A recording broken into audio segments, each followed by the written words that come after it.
What made McDonald's go through a great disaster in late 1990s? After conducting a great market research, McD found out an insight that the customers are becoming health conscious. So they wanted to increase their product portfolio by adding some healthy hamburgers to already having menu. They introduced the new product with an unconventional ad commercial which says burger with grown-up taste, which went viral then. McLean Burger, McSoup and Golden Arch Deluxe. These were the three products they wanted to introduce for their adult customers. Sophisticated meals as their concept.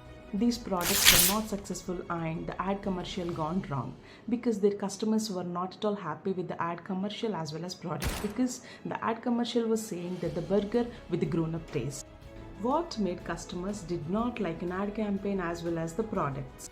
So later on they found out that nobody goes to McD for a sophisticated meal but for the convenience because McD has child-friendly environment and also the best product portfolio for the children.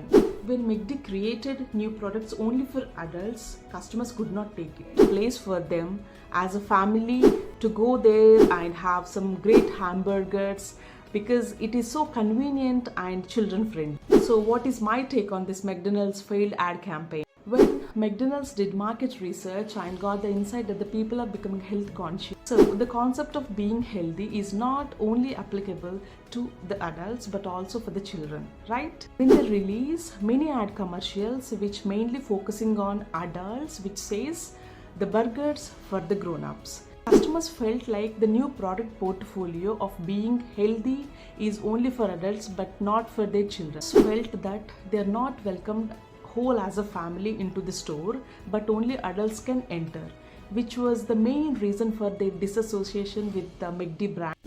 And another reason behind this product failure is all the customers who goes to McD to have a convenient meal do not want to be cognitive but to be reflexive.